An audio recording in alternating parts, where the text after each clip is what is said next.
RWB Entrevista. Muito bem, já estamos na linha com o professor Guerini. Vamos trazer a imagem do professor agora aqui. Já temos condição de colocá-lo. Aí está a imagem do professor Guerini, analista político e observador atento da cena nacional. Professor Guerini, fazia tempo que não falávamos, né? Tudo bem? Tudo bem, Marcelo. Fazia um bom tempo que nós não conversávamos sobre política e economia. É e verdade. Sempre rende um bom caldo, né? É verdade, é verdade. E hoje, num veículo todo especial, nós estamos já há alguns dias no ar, aqui pela RW Brasil, colocando esta alternativa aqui para as pessoas de uma forma livre, inteligente, democrática, inovadora, pela web, pelos computadores. Todo mundo que tem internet pode ouvir aqui e assistir também a programação da RW Brasil. Portanto, a partir de agora, tenho certeza que vou contar com a sua colaboração aí sempre que a gente precisar, com as seus bons comentários e boas análises aí sobre a cena nacional. Bem, professor Guerini, vamos começar por este começo aí que eu estou propondo aqui. Nós estamos acompanhando aí botei na tela agora aqui, a votação do orçamento impositivo é adiada. Esta votação, o que é que lhe parece, hein? O que é este orçamento impositivo, hein, professor?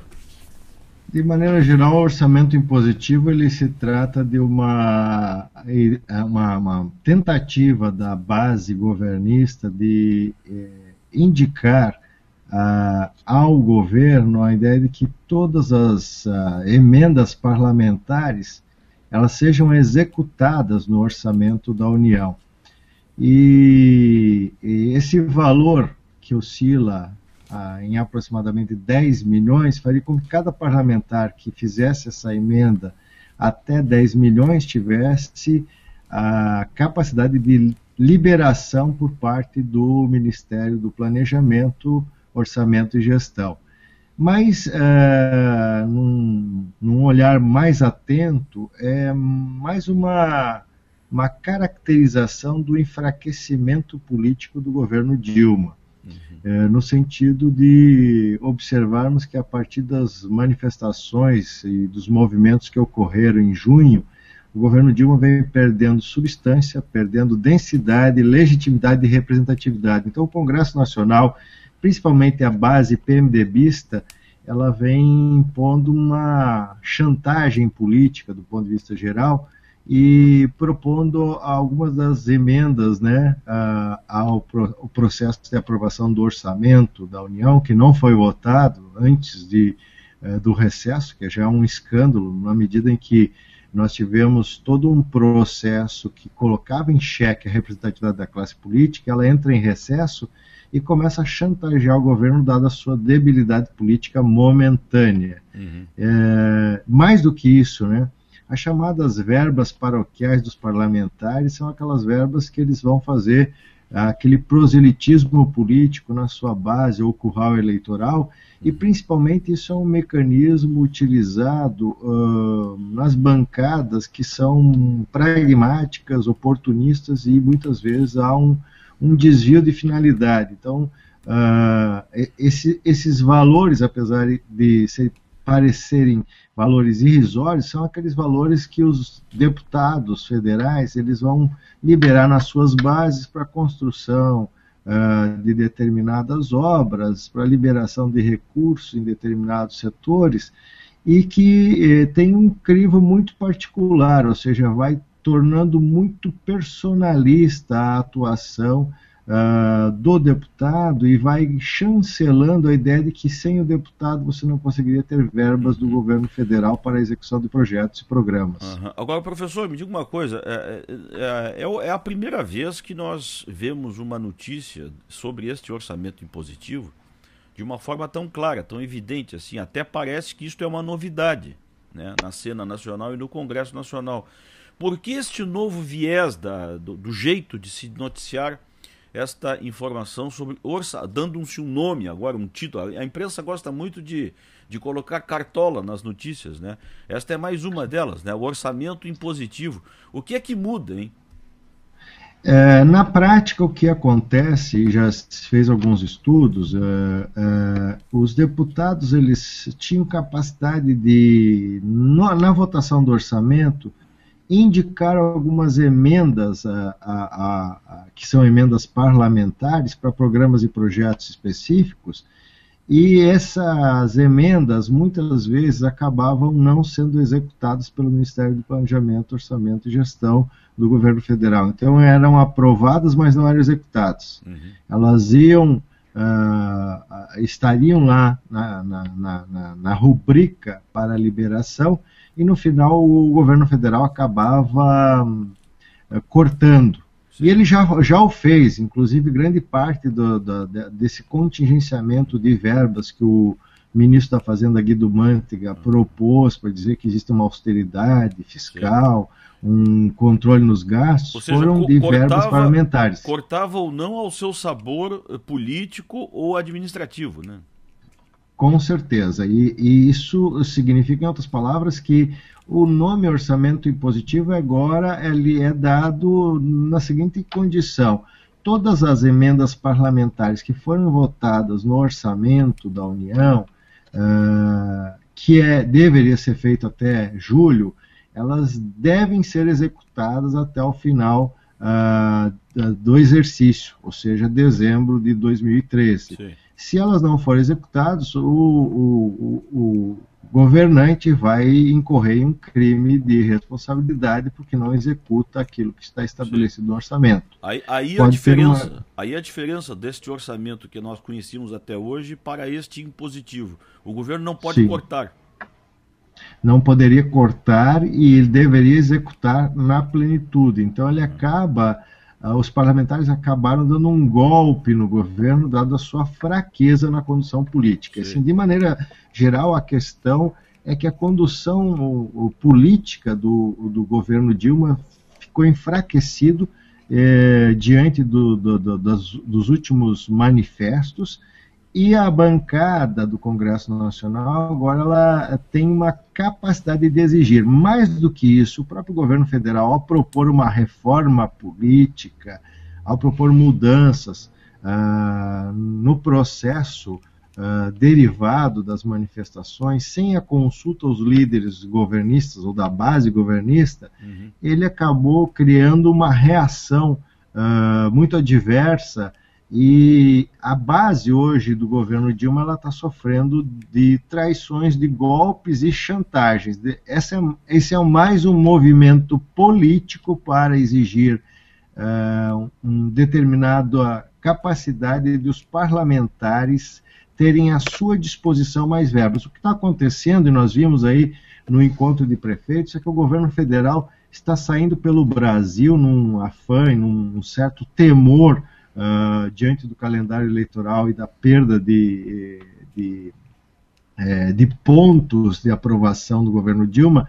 Ele está distribuindo retroescavadeiras, está fazendo programas diretos sem intervenção ou interveniência dos deputados federais e senadores. Então, muitas vezes você acaba tendo visita de ministros do governo Dilma, descolada daqueles senadores e deputados que normalmente faziam a intermediação.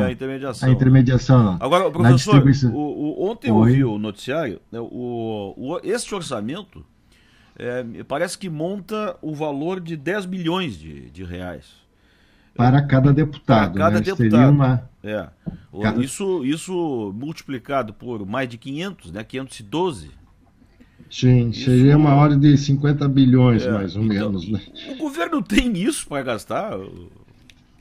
O governo, na verdade, ele não tem recursos hoje, ele está sofrendo uma crise fiscal diante das chamadas políticas anticíclicas. O governo federal ele vem sofrendo um revés, ele não consegue fechar suas contas, tanto que ele está usando maquiagem para o superávit primário. Vamos dizer assim, o timing político ele está sendo dado pelo elemento econômico. Então, na medida que se deteriora as questões econômicas, os elementos políticos eles vão objetivamente ficando cada vez mais corrompidos e degenerados. Sim. E, de maneira geral, há uma falta de condução política e de coordenação política do governo Dilma, tanto que há um enfraquecimento da ministra da Casa Civil, Gleisi Hoffmann, e da ministra das Relações Institucionais, Ideli Salvati. Então, isso de maneira geral, Marcelo, tem produzido uma incapacidade de gestão do governo Dilma. Sim. Aquela imagem que o Lula vendeu ao país de uma gestora eficiente, de que ela teria capacidade de implementar o PAC na sua plenitude, está sendo destroçada dia após dia. E os parlamentares, objetivamente, após essa crise de representatividade, estão tentando dividir o ônus com o executivo. Só que o executivo está jogando, na verdade, esse ônus para o legislativo. E há uma disputa bastante implícita nesse processo, tanto que esse interstício, vamos dizer assim, esse tempo para conversas de bastidor é para tentar apaziguar a base governista, principalmente do PT e do PMDB, que andam com os nervos à flor da pele. Mas aí o senhor acredita que neste apaziguamento é possível que se ajeite este orçamento impositivo, tornando-o não tão impositivo assim, ou reduzindo esses milhões aqui, esses 10 milhões por deputado?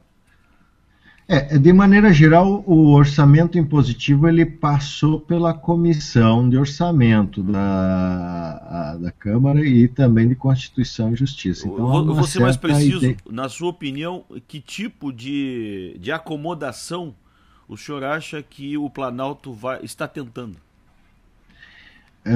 O governo Dilma está tentando sufocar a base rebelde do PMDB, mas não está conseguindo. Não há interlocução hoje entre PMDB e a coordenação política do governo Dilma. Agora, lembrando, né, que existe por trás da articulação do orçamento impositivo o vice-presidente Michel Temer, que está atuando nos bastidores, o próprio ex-presidente Lula, que atua também nos bastidores, no sentido de garantir condições de que esse orçamento impositivo não passe, que o orçamento continue flexível, que as emendas parlamentares não sejam incluídas. Mas o governo joga suas pedras para que no plenário esse orçamento seja rejeitado. Rejeitado. Provavelmente haverá aquela negociação de bastidores e os deputados poderão ganhar alguma coisa, mas o orçamento continuará flexível. Entendo. Na minha avaliação, porque o governo pode jogar mais pesado no sentido de dizer que isso pode romper a estabilidade econômica, que é onde assim uma das questões fulcrais para que você politicamente rejeite esse orçamento impositivo. O governo ele não usou todas as suas armas ainda. Vamos tentar, o negócio aqui é tudo no ar e ao vivo, né?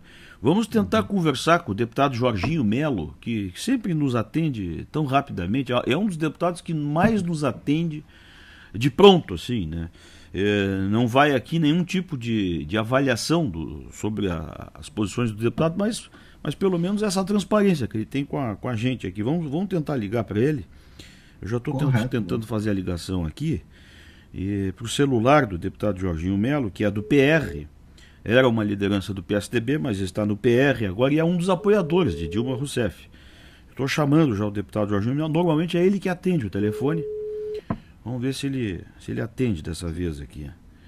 Normalmente eu consigo falar com o deputado Jorginho Melo, que está possivelmente, né, esteja na Câmara Federal no dia de hoje, né? Hoje é dia de Câmara. Está chamando o telefone aí. Nós estamos na entrevista aqui na RDA Brasil, conversando pelo Google em vídeo e áudio com o professor Guerini, e cientista político, professor Guerini, conhecido, o nome da análise, da boa análise aqui em Santa Catarina, da política, e tentando contato com o deputado Jorginho Melo pelo seu telefone celular. O deputado parece que não está atendendo. Não estou tendo muita sorte hoje aqui. Infelizmente. Pode ser que esteja no plenário, né? Possivelmente, né? Bom, vamos tentar mais tarde aqui. Esta foi a tentativa que a gente fez no ar aqui com o deputado Jorginho Melo. Bom, o professor, vamos, enquanto a gente tenta o deputado Jorginho Melo, vamos trocar de assunto. Eu tô doido para lhe perguntar sobre o senhor já deve imaginar, né? Sobre as manifestações, né? É um desafio, eu imagino que seja um desafio para todos nós que temos um olhar mais crítico sobre as coisas que acontecem neste país, né? Eu tenho andado por aí e a gente que lida com informação, com comunicação, essa pergunta vem de topo, né? E o que é que são essas manifestações? Eu já mudei de opinião 2 vezes. A primeira eu achei que era uma manifestação dessas do tipo cara pintada, né? Essas coisas assim de pronto que acontece a partir das universidades, dos colégios, enfim, da juventude, e começa a ganhar as ruas, como foi o caso dos cara pintadas lá na era Collor. Mas depois, analisando melhor as imagens, as coberturas, essa glamorização que as redes oficiais aí deram e estão dando, eu comecei a perceber uma coisa meio ensaiada. E eu não estou gostando nada, assim como acho que muita gente, dos encapuzados, né? Dessa gente que não mostra a cara, que agride pessoas, que quebra tudo, e a gente vai perguntar alguma coisa, eles ficam mais raivosos ainda. E dia desses eu vi um detalhe que me chamou muito a atenção. Encapuçado saindo de carro oficial, de carro público. Aí a gente começa a ficar preocupado, né? A gente começa a olhar para trás e lembra lá da passeata dos 100 mil, né? Será que essa não é uma releitura digital dos tempos novos? De alguém que esteja interessado em coisas mais obscuras aí, professor? O que o senhor está achando disso aí, hein? Bom, Marcelo, eu acho que tem aí muita água ainda ou manifestação para ocorrer no Brasil, mas de maneira geral as manifestações elas seguiram um curso que é bastante interessante. Primeiro, a ideia de que a juventude estivesse alienada, que não estivesse atenta à política, às questões da sociedade. Então, um primeiro momento é essa ideia de falseamento de que os jovens eram alienados e passivos, porque a maior parte das manifestações ocorreram a partir de jovens, segundo as pesquisas. Uhum. O segundo aspecto é a própria questão que estava colocada por trás dos manifestos e que é interessante, que é a retomada da ideia de que não é na rede social e nem na televisão, e muito menos na institucionalidade que você ganha direitos, mas sim no movimento do dia a dia, protagonizando movimentos sociais, e esses manifestos são movimentos sociais, embora desorganizados, difusos, espontaneístas, com alguns mais radicais, outros menos radicais, mas nós não podemos deixar de entender que isso é um resgate do protagonismo social dos indivíduos e, ao mesmo tempo, uma crise das instituições que estão colocadas. Por quê? Numa leitura preliminar, eu achei bastante interessante quando colocou assim, eu achei que era uma reedição dos Caras Pintados. Não é, porque os Caras Pintados eles seguiram um movimento muito específico, tinha um norte e era a questão do impeachment, né? Sim. De maneira geral, esse movimento espontaneísta, difuso, que tomou conta do país e que começou com a questão do transporte e depois se espraiou para outras questões, ele, na verdade, traz no pano de fundo aquilo que o governo não quer admitir e que a maior parte dos partidos não querem admitir. O sistema representativo, a democracia representativa, não é só no Brasil, mas no mundo, ele se corrompeu a tal nível que as pessoas não acreditam mais na representação proposta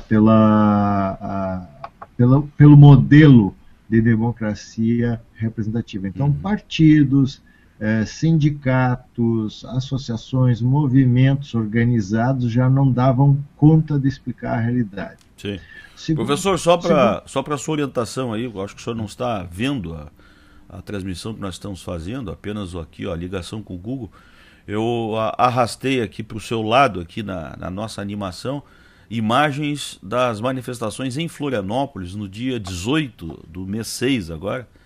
E só para ilustrar o que nós estamos falando aqui, né? Essas são imagens aí tiradas do YouTube, neste instante aqui, que eu estou falando com o professor Guerini, que mostra um pouco ali as manifestações no centro, já à noite, ausência de faixas, muitos cartazes feitos à mão. Isso é uma das características, pelo menos nas primeiras manifestações, eram elas feitas sem bandeira, sem faixas, aquelas faixas prontas, feitas em sindicatos, em partidos e tal, mas os cartazes, né, feitos à mão. Elas começaram a mudar de uns tempos para cá, né, professor? Começaram a ganhar cores, bandeiras e até uma certa organização, né? Com certeza.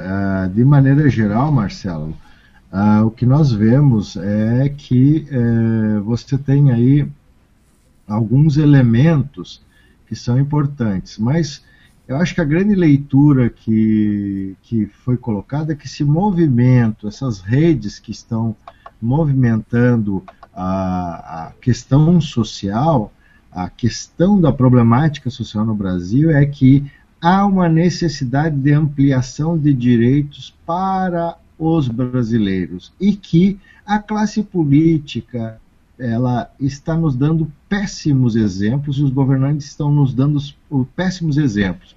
Eu até brinquei em entrevistas anteriores, que na época dos manifestos foram muitos, é que nós vivemos governos de anunciação, se anuncia muitos projetos, muitas questões, veja aí a questão dos médicos, a questão da educação, etc., mas não se realiza na prática. E isso cria um déficit, uma carência, que cria uma insatisfação.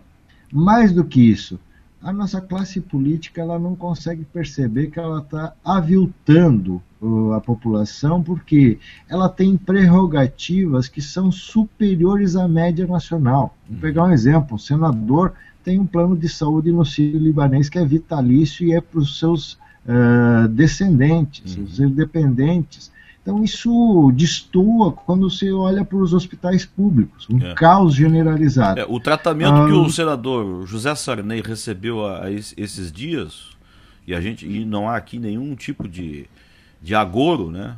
Tudo bem, nós estamos torcendo que ele se recupere e tal, mas a gente sabe... Você, né? Eu não estou torcendo, eu acho que ele já deu a contribuição que tinha que dar. Eu não vou fazer aqui a frase do Tiago, né? do vereador Tiago, né? Já foi tarde, né? Como ele falou do Chorão, né? Eu acho que isso não se deve fazer com ninguém.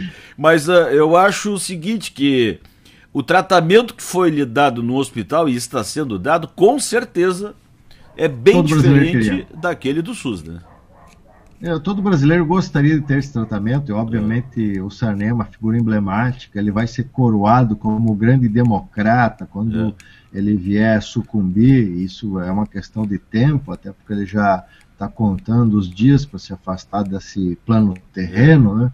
Mas, de maneira geral, o que nós vemos, Marcelo, não brincando com a situação, que nós não gostaríamos que nenhum dos nossos amigos e parentes sofresse a mesma situação, é que a classe política brasileira ela perdeu a noção de realidade, o senso de realidade. Então você pega ministros voando em jatinho da FAB para se deslocar para suas residências, desembargadores com auxílio moradia habitando na cidade, auxílio paletó,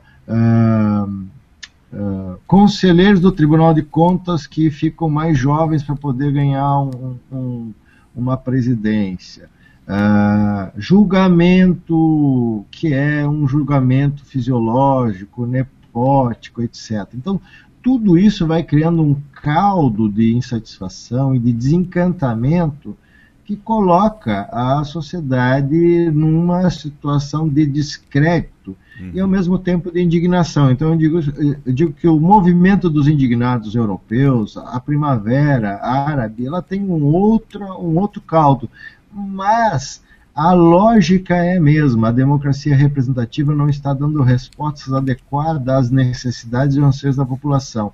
E o cidadão, ele descobriu que individualmente, ele pode fazer isso. Mas é um aprendizado de uma juventude que não foi politizada nos mesmos moldes que nós fomos. Ou seja, com uma ideologia por trás, com partidos, com organizações. Então você via, eu participei de algumas manifestações para ver como é que era a situação. Você via as pessoas indo lá para tirar uma foto, para dizer, olha, eu vou apresentar para os meus netos que eu lutei por um país. Era um movimento cívico, porque se fosse manifestação, nós teríamos o sitiamento do Congresso e a deposição de muitos dos parlamentares. Lembrando, nós temos o presidente do Senado, que é um presidente do Senado que renunciou para não ser cassado. Nós temos o presidente da Câmara que tem julgamento de improbidade. Nós temos ministros que têm ocupam dois cargos ao mesmo tempo, que é o caso do Guilherme Afife Domingos. Nós temos casos... Professor, deixa eu interromper. A gente sempre tem que fazer recortes aqui, que o professor fala um dia inteiro, se a gente deixar. Mas o professor, me diga uma coisa. De certo momento para frente, de certo momento para trás, eu concordo absolutamente com o senhor. Mas eu observei, e aí eu quero que o senhor analise isso, esses mascarados aí, esses encapuçados, essas brigadas violentas que ficam depredando o patrimônio público e agredindo as pessoas, né? Agredindo a imprensa, agredindo os próprios manifestantes, né? Gente muito bem armada, inclusive, e que a polícia não prende, passa na frente, né? E o PM ali não prende. A gente vê que há uma conivência. Como é que o senhor analisa isso? Eu fiquei assustado com isso. Como é que o senhor analisa esse aspecto aí? Bom, Marcelo, eu concordo que existe uma certa radicalidade, mas vamos pegar assim, os movimentos eles começaram de forma pacífica, e você sabe muito bem que existem infiltrações em movimentos. Sempre há uma tentativa de infiltração de determinados agentes de segurança do Estado que querem desqualificar. Eu vou lembrar um caso. Não querendo ser tendencioso, já sendo, tá? O governo Dilma, quando começou a anunciar uma série de medidas, ele, antecedendo esse processo, ele desqualificava seus opositores. Chamava de velhos do restelo, profetas do caos, pessimistas profissionais.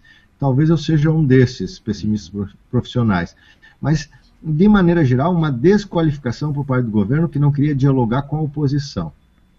E ele não dialogava e estava no pedestal diante daquela ideia de hegemonia, né, e de unanimidade. Ela tinha mais popularidade que o próprio presidente Lula.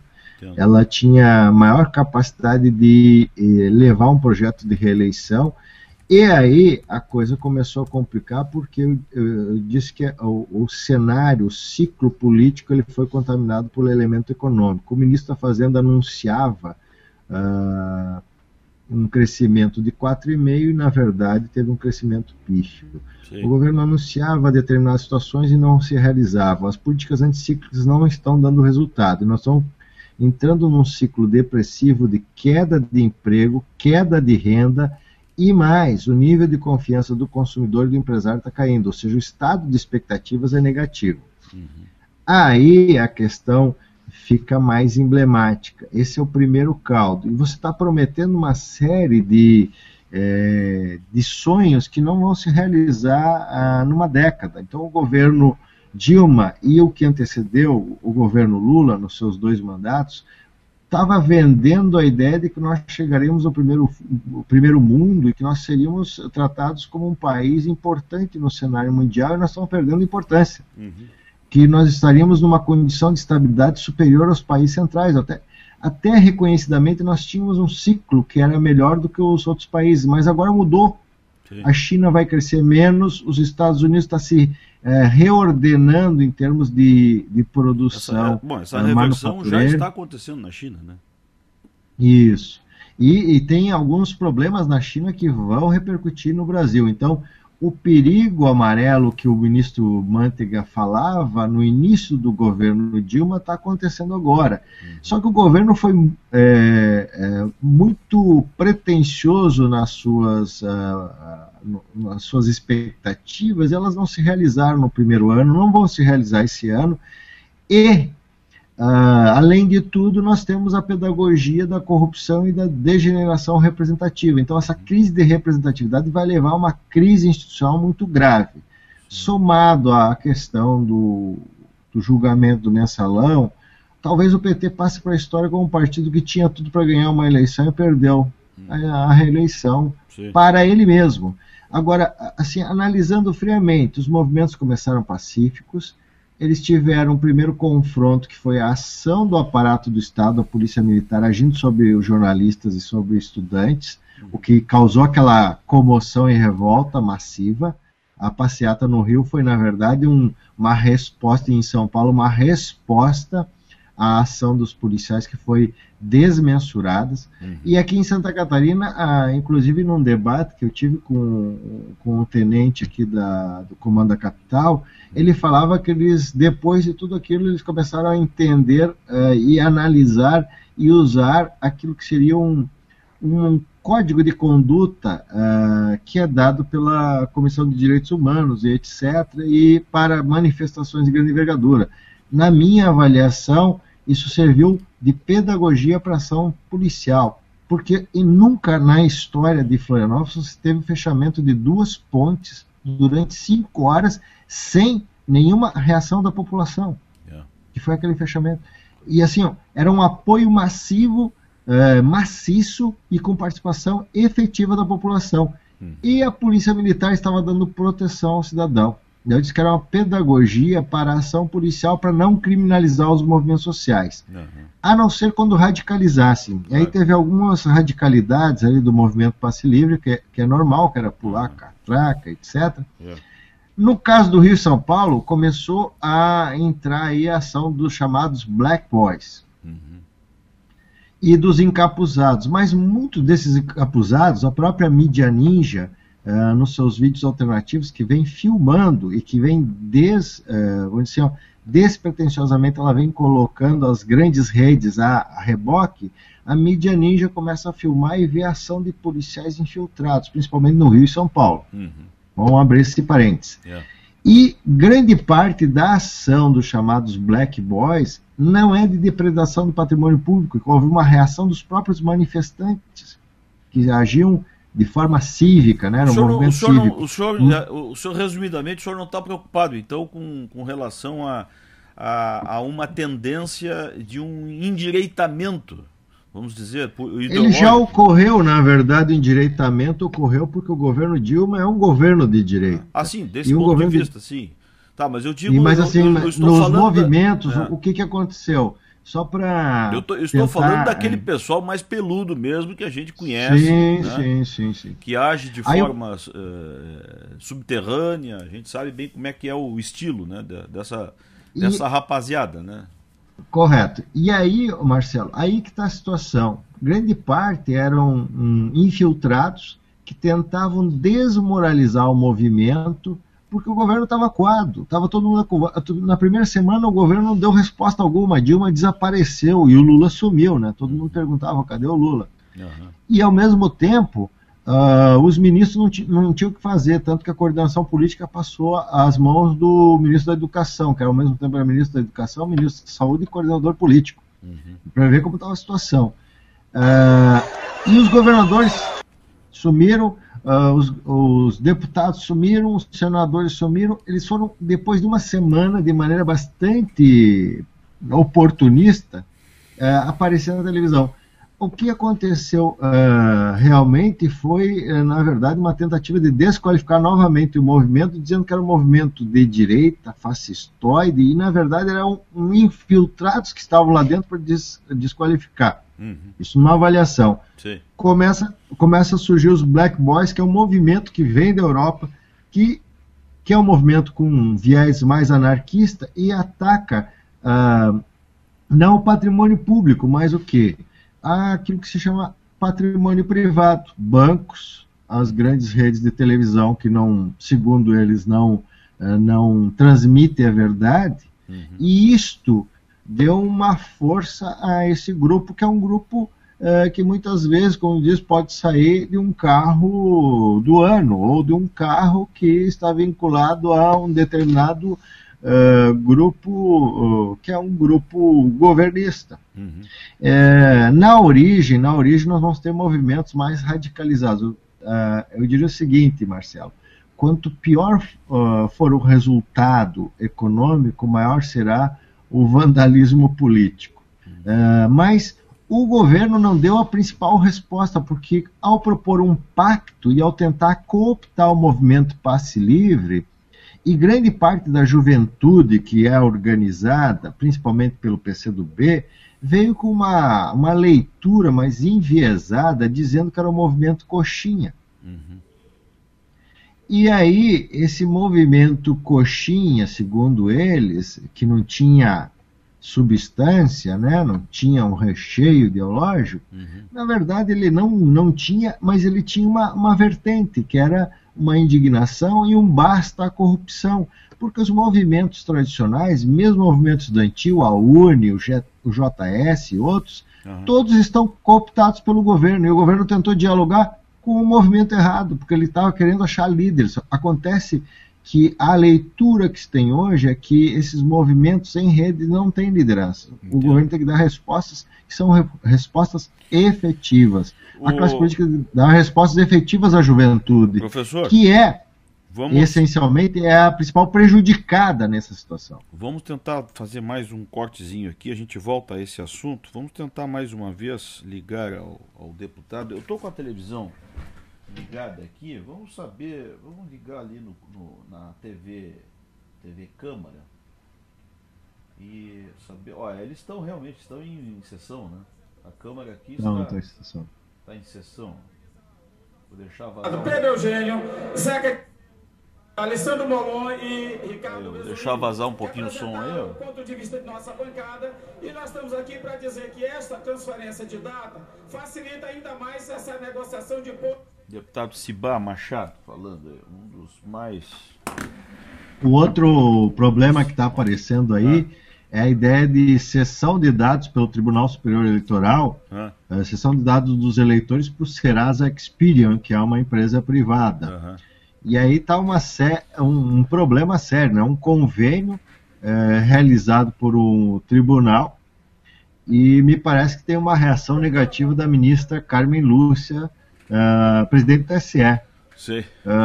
Escandalosamente, veja bem, Marcelo, escandalosamente nós estamos falando de mais transparência, maior ação da classe política, menor corrupção na gestão pública, e insistentemente vazam notícias, né? Enquanto o senhor está falando, eu estou fazendo a ligação, tá bom?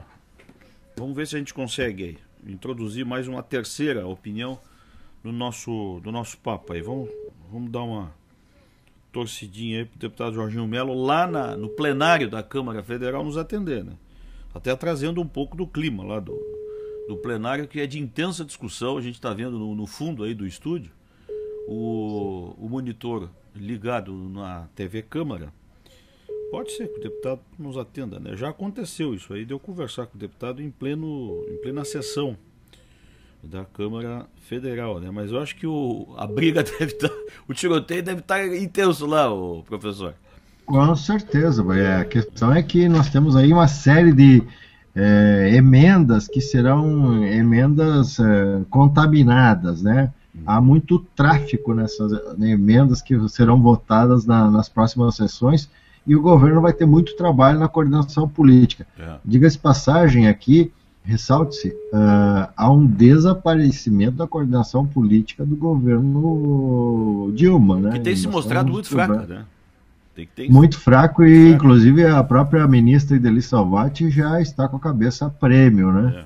Todo mundo fala que quando setembro chegar e a primavera chegar, talvez há uma mudança em curso. O 11 de setembro, né? O 11 de setembro brasileiro. O 11 de setembro. Talvez as torres caiam, né? Bom, o deputado Jorginho não atendeu e o que deve estar funcionando, não está ocupado, o telefone chamou, é bem verdade, mas que deve estar funcionando, o aparelho celular do plenário deve estar funcionando a toda, né? Com certeza, eles estão... ligações entre o Planalto e o Congresso devem ser intensas nesse instante, né?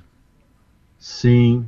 Agora, uma coisa que chama atenção é que, não sei se vocês têm acompanhado a leitura, é que o líder do PMDB, Eduardo Cunha, não conversa mais com a ministra das Relações Institucionais, não existe mais interlocução, e nem com a Casa Civil, ele não atende mais o telefone.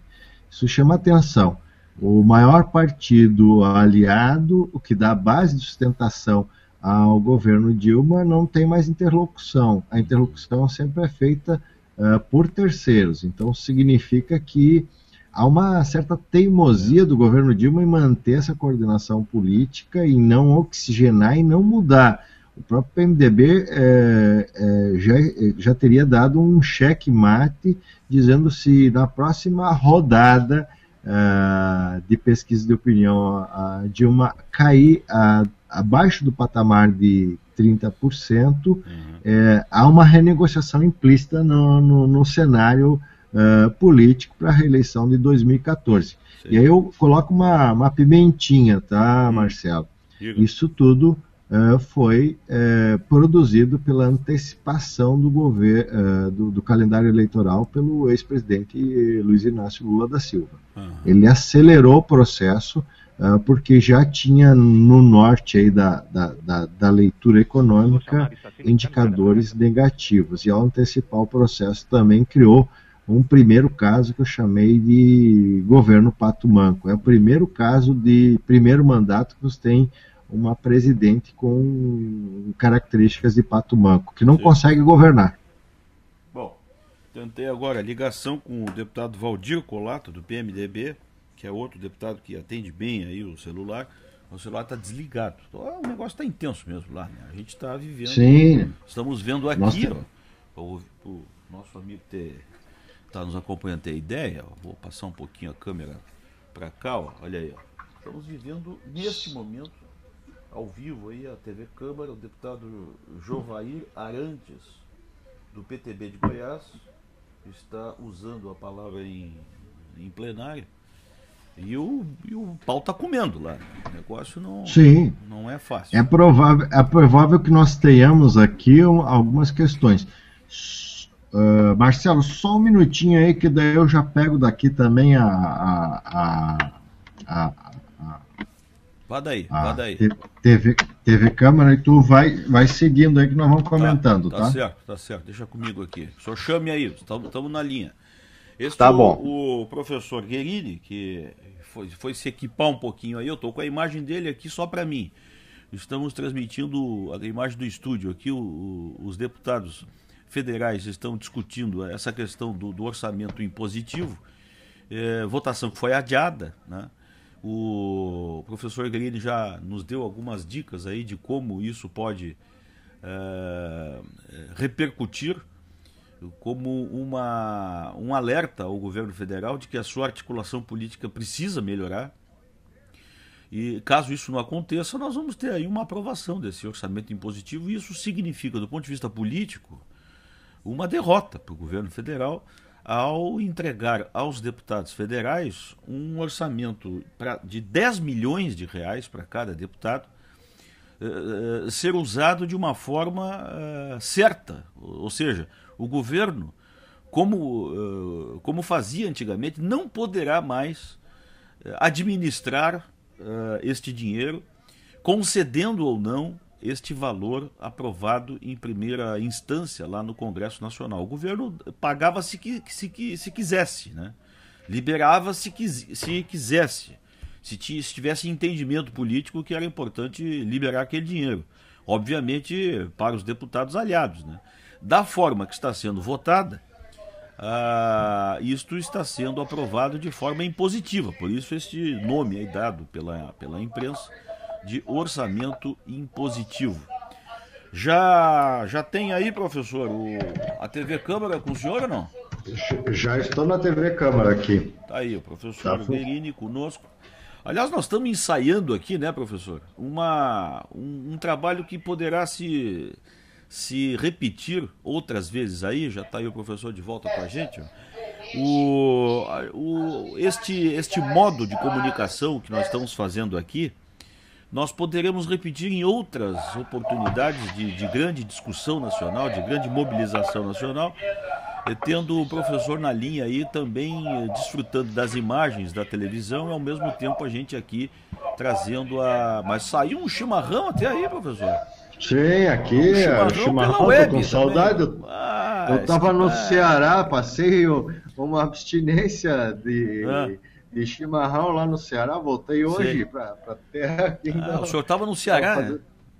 Estava no interior do Ceará fazendo avaliação e aí fui numa... Avaliação do quê, hein? Nos explique aqui, por favor. Avaliação para credenciamento de instituições pelo INEP, que é um processo de regulação das instituições de ensino superior no Brasil. Então, existem parâmetros mínimos, os professores são convocados, alguns professores que estão dentro de um banco de dados que se chama BASIS, e a partir de parâmetros de qualidade eles credenciam, avaliam, reconhecem, autorizam, e isso nos coloca viajando pelo Brasil. Isso é interessante porque nós tivemos uma região no interior do Ceará, mais ou menos uns 150 quilômetros de Fortaleza, que não tem nenhuma instituição de ensino superior, ou seja, uma carência ainda de profissionais qualificados e, ao mesmo tempo, de qualificação em uma região com uma renda per capita de R$300, ou seja, nós vamos conhecendo o Brasil a partir desses recortes que nós fazemos das viagens. E são momentos importantes porque você vai vendo a necessidade ainda de projetos que contemplam educação, saúde e infraestrutura, né? Para ter uma ideia, a semana que vem o senhor vai estar em Natal já de volta, né, ao Nordeste, né? Fazendo outra avaliação também. Então, são processos interessantes para conhecer a realidade do país e ver como ainda nós temos carências que foram expressadas nas manifestações, ou seja, saúde de qualidade, padrão FIFA, lembra da ideia? Mais saúde, saúde de qualidade, de excelência, mobilidade urbana. E uma coisa interessante que chamou a atenção, Marcelo, é que lá os jegues foram abandonados por motos. Eles até brincam, né? Nós trocamos um jegue por uma moto que vale por 150 jegues. E aí tem um problema seríssimo, né? Que é o abandono dos jegues. Né? Você compra lá o jegue a R$5. Mas olha só. Lote de jegues por R$50. Mas que barbaridade. O senhor não adquiriu nenhum por lá? Olha, eu até pensei, porque eu estava notando que tem muito pau de arara ainda, daí eu até pensei em importar o pau de arara para resolver o problema de mobilidade aqui em Florianópolis, né? Seria mais interessante. Ou trazer lotes de jegue, né? Lotes de jegue, tá certo. Resolveria o problema, já que nós não fazemos transporte marítimo, interligação, lá tem a interligação, jegue, pau de arara e moto. Estão liberando dinheiro aí para fazer corredor de ônibus, né? Um corredor de jegue. Isso, e não teria engarrafamento. Claro, no engarrafamento. Olha que o jegue é muito econômico. Econômico, não precisa asfalto, né? Até é bom que não seja, porque, né, não machuca muito a pata do jegue, né? Sim. Pode ser. E como diz o nordestino, o problema é quando o jegue empaca, daí não tem quem tire do lugar.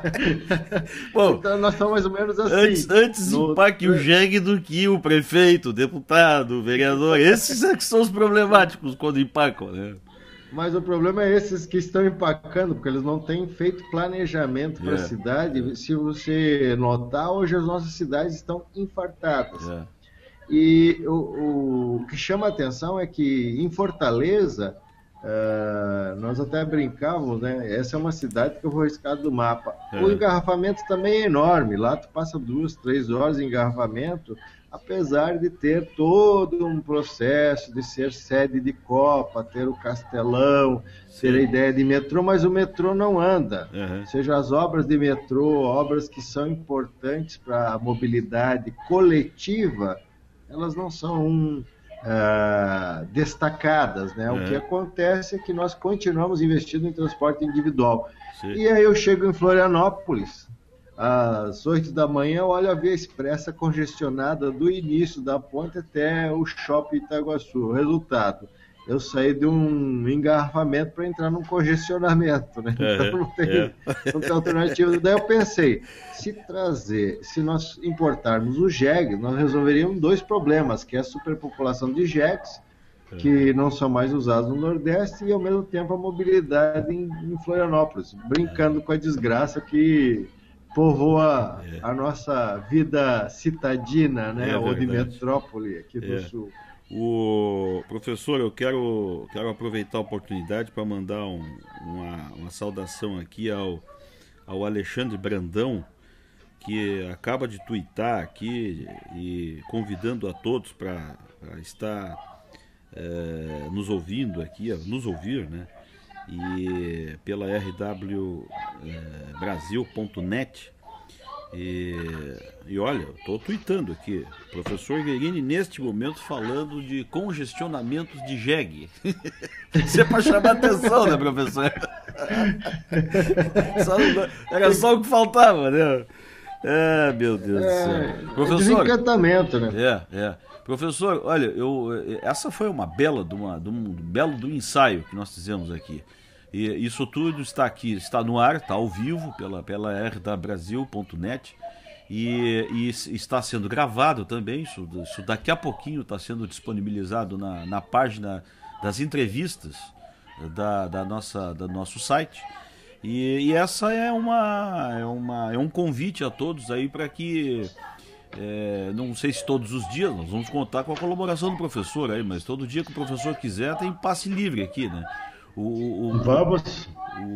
Nós estamos aqui abertos aí às boas participações e essa bem-humorada e ácida crítica do professor Guerini sempre presente por aqui. Olha, esses gritos que nós estamos ouvindo no fundo aí não é uma briga na casa do professor, né?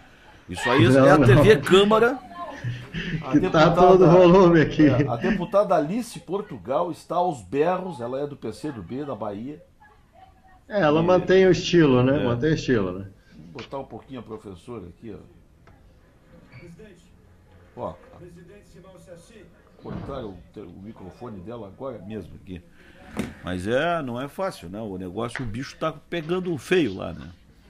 O problema, Marcelo, é que os deputados do PCdoB, eles querem ganhar no grito, mas a prática deles tem sido muito perversa ultimamente, né? Veja o caso aí do Agnello Queiroz, do próprio ministro Aldo Rebelo, né? Que, infelizmente... O ministro Rebelo não sabia que o tijolo ia ser tão quente, né, nessa Copa, né? Pois é. Eu acho que esse problema da Copa 2014, eu ainda tenho a impressão que a Copa de 2014 vai nos dar muita dor de cabeça e mais manifestações. Até porque, viajando nessa avaliação, eu fiz uma pergunta do que eles achavam do estádio lá do Castelão. Nós não achamos nada, só achamos que esses recursos foram desviados e são superfaturados. Então, há um senso comum na população que o governo não consegue administrar bem esses recursos, e a aprovação do regime diferenciado de contratação se transformou na tábua de salvação para a corrupção. Aqui em Santa Catarina, inclusive, o governador Raimundo Colombo, ele fez o mesmo, aprovou o regime diferenciado de contratação, o chamado Pacto por Santa Catarina, que vai endividar o Estado e que não vai produzir também grandes obras de infraestrutura que melhorem a qualidade dos catarinenses. Pelo contrário, nós chegaremos daqui a uma década com uma dívida ela quadruplicada e provavelmente nós teremos um problema fiscal enorme. Nós já temos um problema orçamentário, mas o problema fiscal de desequilíbrio vai levar o Estado à bancarrota. Talvez o governador Raimundo Colombo seja lembrado por mais um governador que quebrou o Estado. Não seria o ideal, mas é o que está se desenhando. E na atual conjuntura, Marcelo, só desviando um pouquinho o foco, na atual conjuntura, o que chama atenção é o movimento que leva a família Bornhausen para o socialismo, né? Isso é o caso mais interessante, né? Caso especialíssimo, uma magnata progressista. Eu pensei que eu já tinha visto tudo. Eu fico assustado porque eu já tinha visto algumas mudanças pragmáticas, mas tal como essa, nunca vi. Eu já tinha visto, por exemplo, há uns anos atrás, o empresário Vinícius Lumertz, filiado ao PPS, né? O antigo PCB. Né? Pois então. Depois disso eu comecei a não duvidar de nada, né? Mas enfim, hoje o doutor Vinícius está em Brasília, desfrutando lá de um cargo federal na área do turismo, né? Mas enfim. E para ele seria interessante, né? Porque ele viaja bastante, então ele vai ganhar bastante milhagem. Né? É verdade. Milhagem política. Que barbaridade. Tá bom. Professor Guerini, eu acho que falamos de tudo um pouco hoje, né? Pelo menos das coisas principais que nos vieram à cabeça aí. Eu quero lhe agradecer muito a presença aí e a qualquer instante aí vou lhe incomodar de novo, tá certo? Com certeza, Marcelo, é um prazer conversar contigo, fazer essa dobradinha na rádio e TV ao vivo agora, né? Porque é verdade, isso aqui é um pouco de rádio, um pouco de TV, né? Nós estamos nos adaptando, nós vamos melhorando, vamos fazendo esse ensaio e é interessante que nós vamos colocar no ar nas redes sociais para ver o que o pessoal também acha desse formato, que é inovador e acho que merece os parabéns pela tua iniciativa e eu vou colaborar sempre que puder. Conte comigo. Muito bom. Nós temos aí a nossa Copa do Mundo em 2014, que é temos eleição, tudo aqui. né? Olha, no nosso cartel aí, nosso casting, né? Como se chamava antigamente no rádio, né? Nós temos o Mário Medalha, o Mário Xavier, o Rui Guimarães, o Antunes Severo, o Emílio Serri, agora o senhor que está se aproximando aí também, e outros tantos, né? A Amanda Correia, que está fazendo a psicologia aí também, o Walter Souza com humor, enfim, tá ficando bom o negócio, viu? Tá ficando bom. Tá excelente, é uma boa equipe, eu vou tentar colaborar na altura desses que você citou. Tá certo, então. Só pessoas de grande quilate com a coordenação excepcional do Marcelo Fernandes aí nessa nova empreitada que é importante para a nova configuração das redes de comunicação em Santa Catarina, no Brasil. Muito bom. Professor Guerini, uma boa noite ao senhor, muito obrigado aí mais uma vez pelo carinho e vou contar com o senhor, hein? Conte comigo e boa noite a todos e a você também em especial, Marcelo. Beleza? Um abraço. Um abraço, até mais. Este é o professor Guerini que nos deu mais uma vez, né, uma aula aqui de avaliações sobre as últimas da conjuntura nacional e nos brindou aí com as suas considerações, os seus comentários, né? Sempre muito pertinentes. Bem, pessoal, foi um ensaio, né? Um ensaio, vamos dizer assim, como a gente era criança, né? Um ensaio às ganhas, né? Valendo. Está aí ao vivo aqui pela RW Brasil um pouco do que a gente pode fazer e vai continuar fazendo cada vez mais com esta interatividade, com este tipo de jornalismo que a gente está fazendo e vai fazer cada vez mais de forma simples, de forma autêntica, de forma verdadeira, tentando trazer a melhor informação para todos que estão nos acompanhando. Sigam aí com a boa música na RW Brasil, a programação normal vem vindo por aí. Ainda não temos a grade completa da programação, mas já vamos colocando à disposição aquilo que já estamos produzindo nos estúdios aqui da rwbrasil.net. A todos, muito obrigado por hora. Voltamos daqui a pouquinho. Olha, logo mais, mais ou menos às 8 da noite, tem Jogando Conversa Dentro, com o Carlos Scheidt, direto de Porto Alegre, aqui pelo Google. Nós vamos bater um papo também descontraído, mais ou menos parecido com este que nós tivemos agora há pouco com o professor Guerini. Carlos Scheidt, Jogando Conversa Dentro, logo mais às 8 da noite, aqui na RW Brasil. Até mais!